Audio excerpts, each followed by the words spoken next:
예, 20페이지의 중간 계시록 4장 1절부터 말씀 들어갑니다. 이 일 후에 내가 보니 하늘에 열린 문이 있는데 내가 들은 바 처음에 내게 말하던 나팔 소리 같은 그 음성이 이르되 이리로 올라오라. 계시록에는 이리로 올라오라 라는 말씀이 11장에도 또 나오죠. 두 증인들이 원수들에게 죽임당해서 성길가에 널브러져 있는데 하늘에서 음성이 들리기를 이리로 올라오라 해서 승천을 했다고 이렇게 돼 있잖아요. 오늘 우리들을 내가 지금 하늘로 다 은하철도 999에 다 태워가지고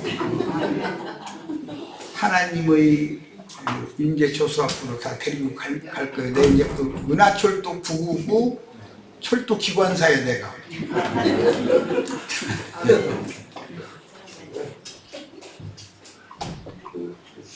이후에 라는 건 교회 시대가 지난 다음에, 교회 시대는 계시록 1장 서원이고 2장 3장 일곱 교회에 대한 내용이고 4장은 교회가 내 생물들이 어린 양의 보좌와 보좌 주위에서 주님을 경배하고 찬양하는 최후의 결론 모습을 보여주는 것이 계시록 1장, 2장, 3장, 4장까지죠. 우리들이 지금 지향하는 것은 현세 육신을 입고 교회 생활을 하다가 온전케 된 의인의 영들, 지천사들로 어린 양의 보좌와 보좌 주위에 옹이한 지천사들이 되어져서 영원토록 우리를 구원하신 주님을 찬양하고 경배하는 그런 사명을 행하는 것이 왕같은 제사장이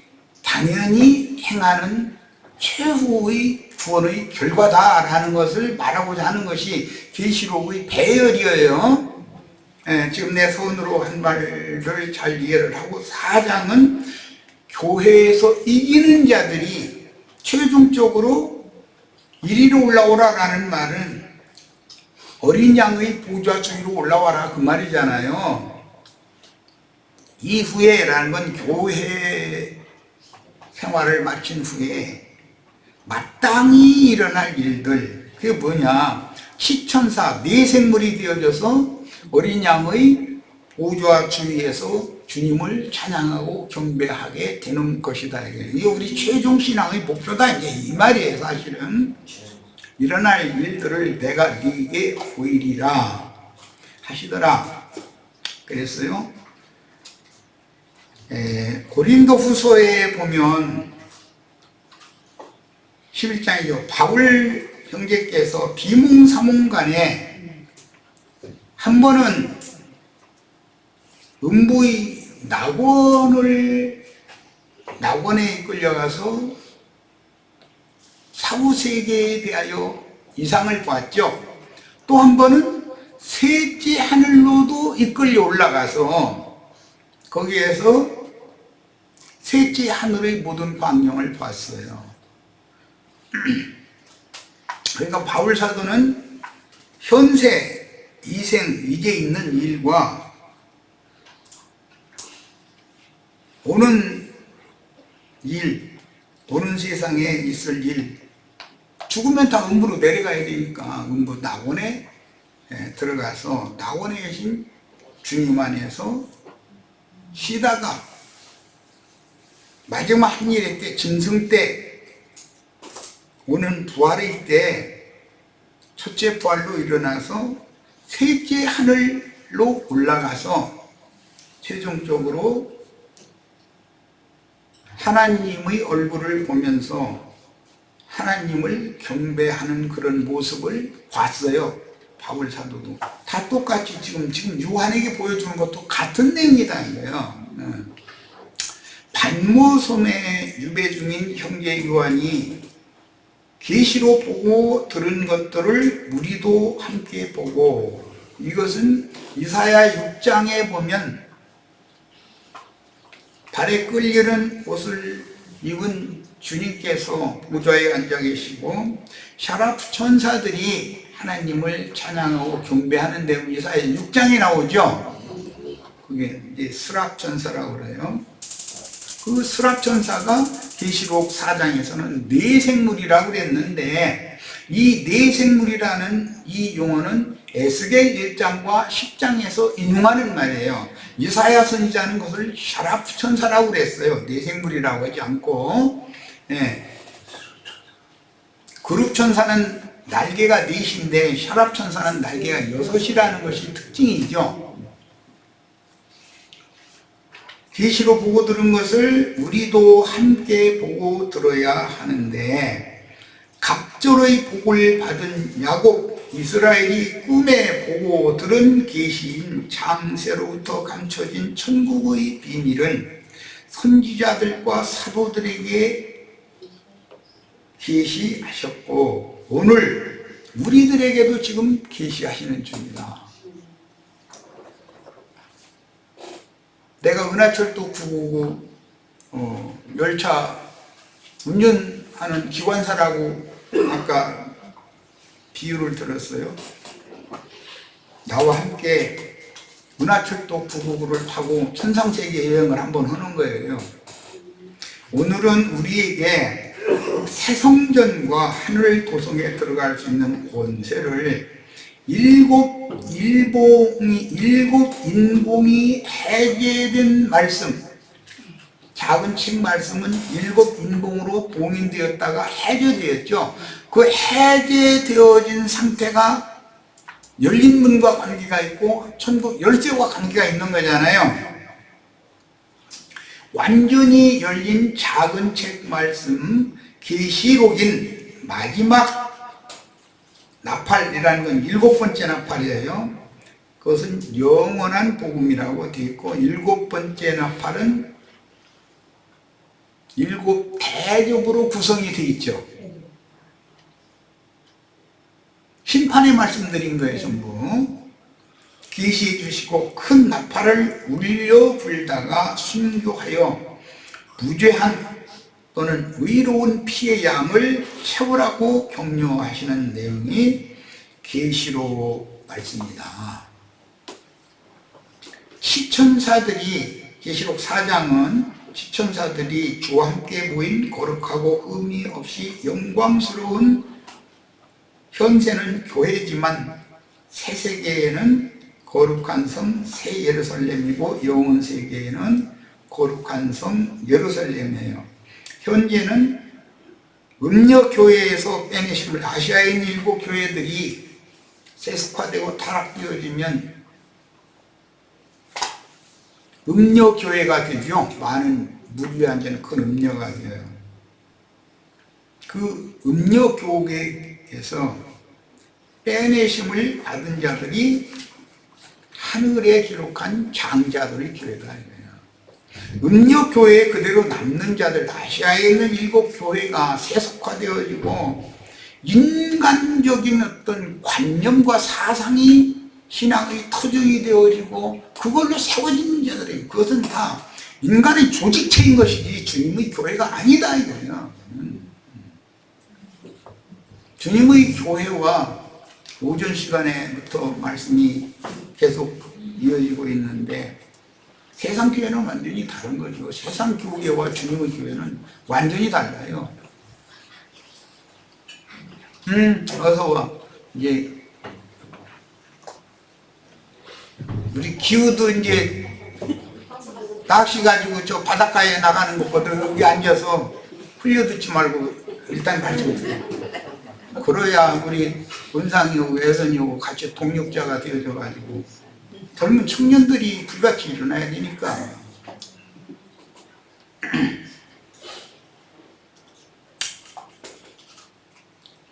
예. 주와 함께 모인 거룩하고 흠이 없이 영광스러운 새 세계의 신앙생활의 모습을 보여주셨는데 그것은 육신을 벗은 상태인 계시록 4장에서는 내생물의 모습이다. 그런 말이에요. 교회 2장 3장의 교회에서는 죄 있는 육신의 몸을 입고 있죠. 영은 살리심을 받았고 혼은 지금 구원을 이뤄가는 과정에 있는데 여전히 육신의 몸을 입고 있잖아요. 덮개가 육신이잖아요. 육신의 몸이잖아요. 이것을 후패되어지고 낡아져 가는 만큼 지금 걷는 중이에요. 우리는 껍데기를 완전히 벗으면 속사람이 천사의 모습으로 빛으로 새 옷을 갈아입는 거예요. 지금은 혈육의 몸으로 옷을 입고 있지만 아무라도 그렇게 희귀할 수 없는 생명의 빛, 참 빛으로 새 옷을 갈아입는 중이에요. 우리는 지금 그 새 옷을 입고 영광 중에 나타나면 그들이 바로 치천사들이다, 그런 말이에요. 부활하신, 승천하신 예수 그리스도와 똑같이 되는 거예요. 그날에 천사와 동등이 된다 그랬어요. 그런데 사람을 거쳐서 천사와 동등이 됐으니까 지음받은 케루빈 그 천사들과는 다른 천사들이죠. 그래서 지위가 더 높은 거고, 너희가 그날에는 천사들을 판단할 줄을 알지 못하느냐. 천사들은 아브라함의 후사들을 위하여 섬기라고 보내신 것이 아니냐. 케루빈 천사들이 형제 자매님들을 섬기는 날을 우리는 고대하고 있어요. 그런데 지금은 천사들이 우리를 하나님의 명령에 따라서 우리를 지배하고 다스리죠. 이제 이런 지음받은 천사들이 사람을 좌지우지하는 이런 세상을 빨리 버리고 떠나야 된다. 그걸 추구를 해야 되겠어요. 창세기 4장 8절 인용 봅니다. 그 후 그들이 들에 있을 때 그들은 가인이 들에서 목축을 하고 있는데 형이 가인을 찾아온 거예요. 가인이 아벨을 찾아온 거예요. 아벨을 또 가인이 초대를 한 거예요. 그래가지고 거기가 이 들이라는 것은 출애굽을 했을 때는 시내 광야에 있었죠.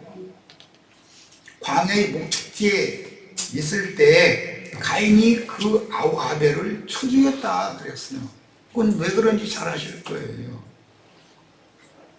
하나님이 자기의 제물은 받아주시지 않고 자기 동생의 제물은 받아주시니까 희귀 나고 화가 났었던 것이죠. 그래서 쳐 죽였어요. 이것은 같은 신앙의 말씀을 받은 유대교 지도자들이 유대인들을 부축해서 유대인 중의 유대인인 예수님을 죽이는 것에 대한 상징이잖아요. 그런데 계시록 6장 9절로 11절 사이에 보면 증인들, 순교자들의 수가 채워져야 된다는 말씀이 나왔어요.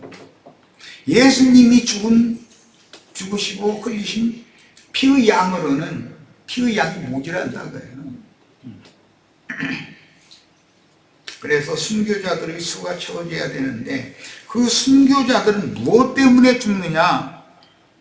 하나님의 말씀과 저희가 가진 예수 그리스도에 대한 증거로 말미암아 목배임을 받는 거예요. 뭔 세상 돈벌이 하다가 뭐 죽는 그런 얘기를 하는 게 아니에요. 그런데 그 증인들의 증거, 즉 전도 말씀이라는 것은 어떤 인간 조직이나 어떤 단체로 사람들을 불러 모으는 전도를 하는 게 아니다 그 말이 지금 그 얘기하는 게 중점이에요. 전도를 하면 그 사람들이 그리스도의 것이 되도록 그리스도께로 전도를 하는 거예요.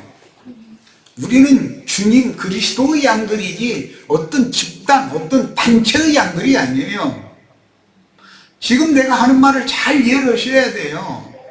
우리 형제 자매님들 전도해가지고 예를 들어서 어떤 우리 모임에 꼭 와야만 구원이 있는 것처럼 그렇게 전도를 하면은 그것은 이단자인 거예요. 그 이단자예요. 그리스도 예수 안에 들어가야만 예수만이 구원자예요. 어떤 집단이 구원자가 아니에요. 이만희 집단이 구원을 하겠어요? 박명호 집단이 구원을 하겠어요? 장로교단이 구원을 하겠어요? 형제회나 지방교회가 구원해요? 그거 아니잖아요. 구원자께로 전도를 하는 거예요. 소개를 한다 그 말이 안매한다. 이걸 중매자다 그래요. 중매. 역대상 21장 28절로 30절입니다. 다윗이 거기서라는 것은 오르나의 타작마당, 여부스 사람 아라우나의 타작마당 제단이죠. 여호와를 위하여 단을 쌓고 그 값주고 샀지요. 다윗이 거둬준다고 그러는데 아니라고 난 값주고 살 거라고 그래요. 그래서 값주고 샀어요. 그게 솔로몬 성전의 제단터가 된 거였잖아요. 이것은 먼 훗날 예수님이 십자가를 지고 올라가서 못 박혀 죽으실 골고다 동산을 상징하는 말이란 말이에요. 그 동산의 동산지기가 하나님이에요. 에덴 동산의 주인이 누구예요? 그 땅의 동방에 에덴을 창설하신 창조자 하나님이 동산지기잖아요. 그 요한복음에 보면 예수님이 빛으로 나타나니까 처음에는 동산지기인 줄로 알았다 그랬어요. 그런데 자기를 그토록 사랑하고 자기가 그렇게 사랑하던 예수님인 것을 나중에 봤잖아요. 깨닫게 되잖아요. 이런 것처럼 교회라는 것은 에덴 동산이라는 것은 이 생에서는 하나님이 창설하신 에덴 동산 생명의 처소요 낙원은 교회다. 사후세계에서는 음부의 낙원이고 영원세계에 가는 과정에서는 거룩한 성 예루살렘이고 영세에는 예루살렘인 거예요. 그래서 교회는 처녀라고 그러는데 처녀만 있는 것이 아니라 계시록에 보면 많은 물 위에 앉은 큰 음녀도 있다. 많은 물 위에 앉은 큰 음녀라는 건 아시아에 있는 일곱 교회가 세속화되고 변질되고 타락했다 이거예요. 왜? 원인은 하나님의 종들이 음녀 이세벨의 교리로 말미암아 변질되고 타락했기 때문에 그들을 통해서 뱀의 영이 그 아시아에 있는 일곱 교회의 교인들에게 주입됐다 이거예요. 여자가 더럽혀져 있다고 그래요. 그러니까 신앙적으로 이게 아닌데 이건 뭔가가 잘못됐다. 이것에 대한 빛이 있는 사람이나 거기서 나올 수 있는 거다.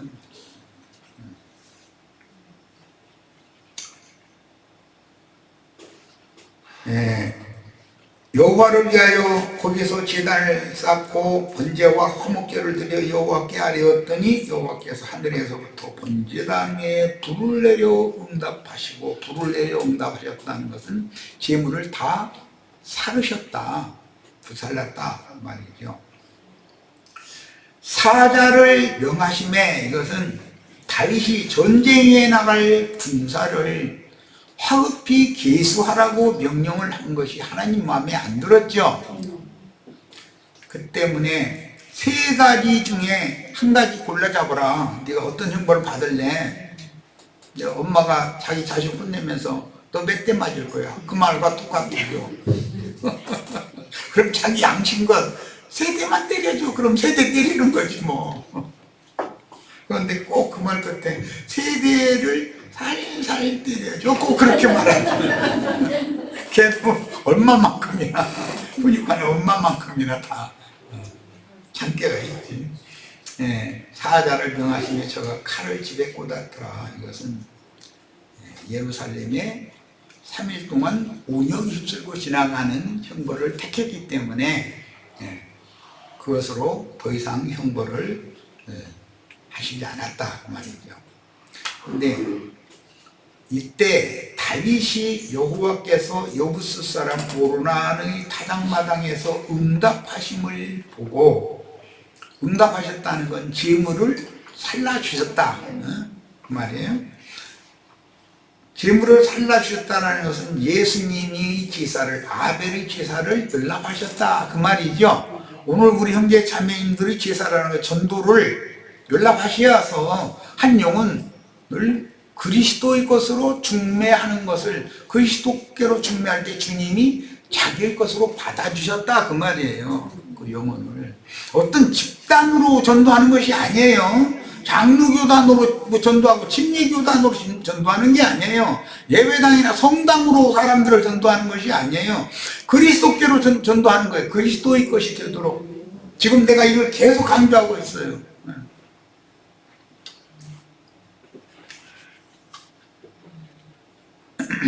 이때 다윗이 여호와께서 여부스 사람 오르난의 타작마당에서 응답하심을 보고 거기서 제사를 드렸으니 옛적에 모세가 광야에서 지은 여호와의 장막과 번제단이 그때에는 기브온 산당에 있었다 그랬어요. 솔로몬까지 이 기브온 산당에서 1,000마리 황소로 번제를 드렸죠. 그런데 기독교계는 1,000번제 해가지고서 막 정성을 다해서 막 그 예배당에 나와서 1,000번제를 하는데 새벽마다 뭐 10,000원씩 한다나 1,000원씩 한다나 헌금을 해가지고 첫날을 헌금을 하면 떼부자가 되게 해주신다, 뭐 지혜도 주시고 뭐 부자 되게 해주시고 막 이래서더만. 그러면 저는 혼자서 부자 돼서 본을 보이든지 뭐야 도대체. 그런 완전히 사기꾼들이지 그게. 우리는 말씀을 들었기 때문에 그 얼마나 어리석은 짓이냐. 국가적인 계례를 향할 때는 7일 동안 모든 백성이 성전에 모이면 먹여야 되잖아요. 그러면 양이 수천 마리 죽여야 되고 염소가 수천 마리 죽여야 되고, 아니 소도 1,000마리씩 막 잡아야 되는데. 그러니까 이스라엘은 절기라는 것은 먹고 마시는 잔치하는 거예요. 그런데 이것은 영적으로 우리가 지금 양양에 이렇게 모여서 특별 잔치를 하는데, 우리 이제 헤라가 날 빤히 쳐다보니까 내가 되게 행복하네. 그런데 기후까지 이게 달고 오니까 기후가 이제 좀 돌이킬 때가 된 것 같아. 제발 아내 말을 들어. 아내 말 들어서 손해나는 일 없어.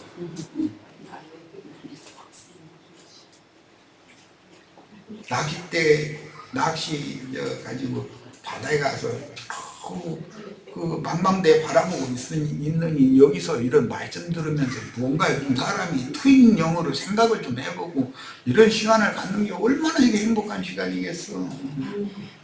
우리 키우는 그 양양에서 안양에서 교회 생활 그래도 나름으로 꽤 오래 했었고, 그러니까 이게 들을 귀만 열리면 충분히 주님 앞에 난 크게 쓰임받으리라고 믿어요. 다윗이 여호와의 사자의 칼을 두려워하여 감히 그 앞에 가서 하나님께 묻지 못하였다. 성당에 계신 하나님 앞에는 두려워서 나갈 수가 없었다는 거예요. 자, 지금 성경에, 구약 성경에 높은 산과 작은 산의 푸른 나무 아래 허리를 굽혀 경배하고 이런 얘기가 많이 나와요. 그게 오늘날 성당이나 예배당에 푸른 나무라는 것은 인간들이다. 인간들. 신부나 목사 앞에 허리를 굽혀서 하나님께 경배한다고 하는데 그게 다 우상숭배하는 짓이라는 거예요. 구약 성경에 이 말이 한두 번 나오는 게 아니에요.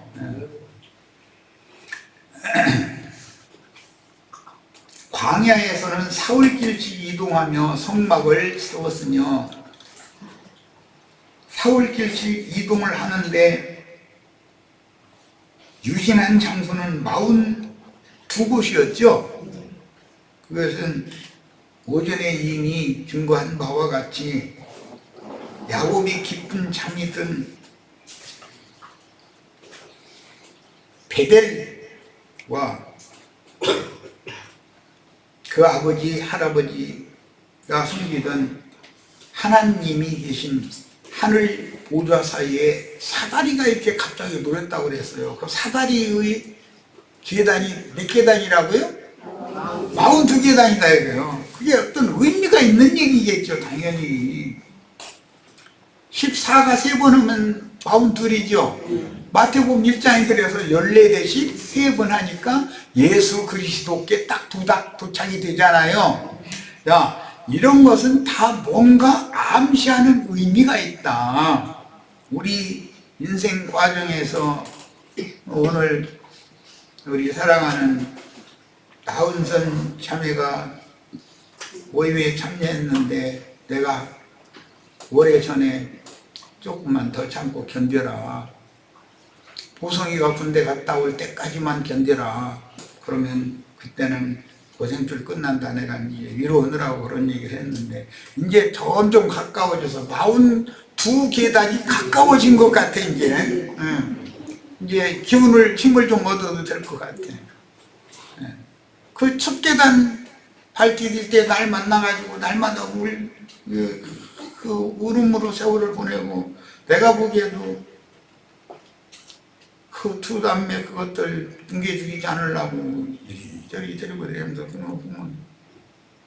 그러면 나라도 좀 주님께서 돈을 뭐 많이 주셔가지고 한 1억 뚝 떼줘가면서 그 고생하지 말고 이렇게 세라도 떳떳하게서 살을 해주고 이러면 좋은데 그거 뭐 나도 살기가 어려운 형편이니 뭐 이거 뭐 그랬는데 이제는 세상도 좋아졌고 우리 생활도 다 좋아졌어요. 그리고 자식들이 다 자랐고 이제는 우리 은선이 같은 경우는 세상 말로 고생 이제 끝나가는 중이야.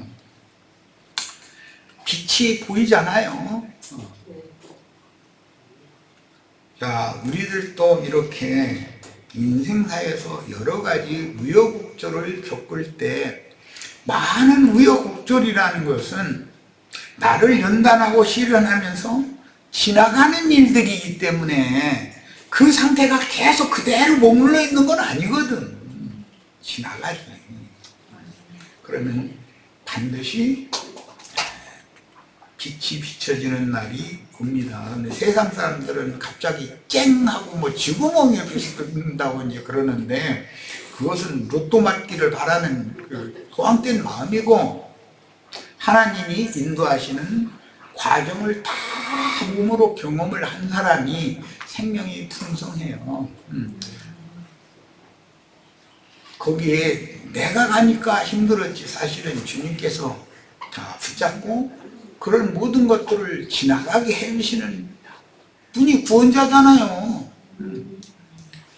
이런 주님을 생명의 처음으로 만나서 항상 그 주님 앞에 감격하고 감사하고 지난 날을 돌아보면서 그때 그 어려운 고비에서도 주님이 나를 놔버리시지 않고 나를 여전히 붙들고 계시면서 많은 말씀을 주셨고 많은 것들을 보여주시고 들려주셨고 나와 주님과의 관계를 깊이 생각해보게 하고 나라는 인생이 다른 사람 같지 않고 왜 이렇게 인생 사는 것이 이렇게 힘들까 이런 생각을 하면서 그래도 지나고 보면 그때가 주님 은혜가 더 컸던 때다 해가면서 감격하는 때가 반드시 오는 것이거든.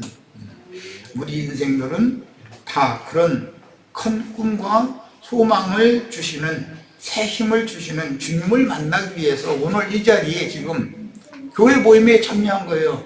말씀으로 격려를 받아야 사람 속에 빛이 임해야 소망이 빛으로 화한다, 바꿔진다 이거예요.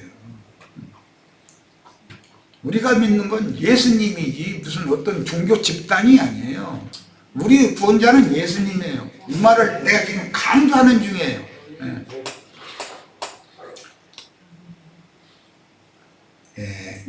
가나안 땅으로 가는 광야에서는 42 유진 장소마다 선막을 옮겨 세우고 그랬죠. 그 옮겨 세운 선막이라는 것이 사실은 나 자신이다 이거예요. 내가 그런 여러 42 사닥다리 과정을 이렇게 옮기는데 내가 그곳으로 가고 싶어서 가는 것이 아니고 주님이 그곳으로 그렇게 인도를 해간 것이죠. 그런데 사흘길씩 이렇게 인도를 해갔다는 거예요. 자, 그래서 가나안 땅에서는 여호수아 때 길갈에서 요단강을 건너고 길갈에 광야에서 메고 들어간 12돌을 요단강 북판에다가 묻고 요단강에서 세 돌을 어깨에 메고 올라와서 길갈에다가 돌무덤을 세웠죠. 그리고 그 길갈에 유진 장소, 가나안 땅 서안에 들어가서 첫 번째 유진 장소가 길갈에 있었어요. 그곳에 성막이 세워졌다. 하나님의 임재 처소가.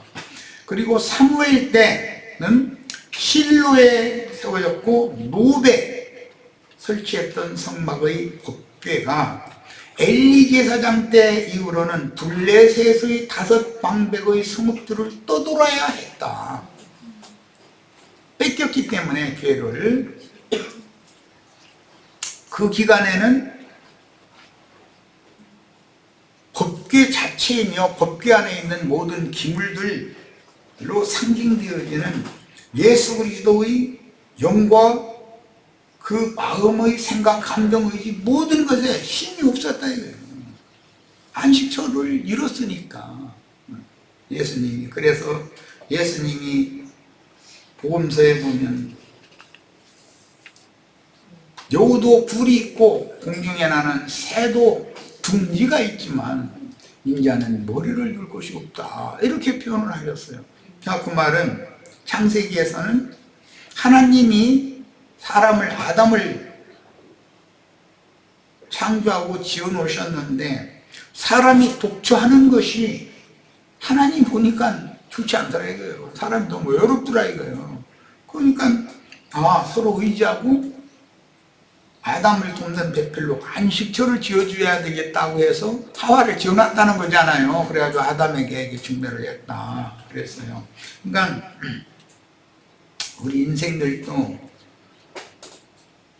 인생을 살다 보면 아무래도 요즘에는 뭐 처녀들이 혼인을 안 하려고 하는 경향이 많다고 그러는데 그것은 성경의 법칙과는 안 맞는 거죠.